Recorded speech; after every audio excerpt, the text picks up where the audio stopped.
You ask Tiger to solve. This deals with linear equations with one unknown. The final result is x equals 30. Let's solve it step by step. Group all x terms on the left side of the equation. Subtract 5x from both sides.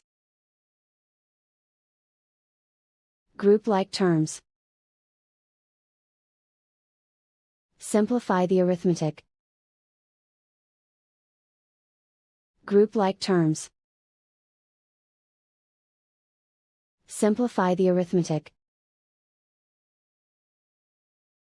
Group all constants on the right side of the equation. Add 10 to both sides. Simplify the arithmetic.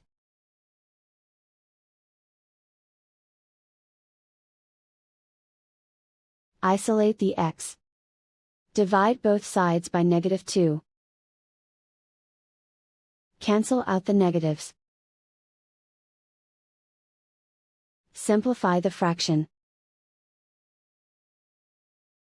Cancel out the negatives. Find the greatest common factor of the numerator and denominator. Factor out and cancel the greatest common factor. And so the final result is x equals 30.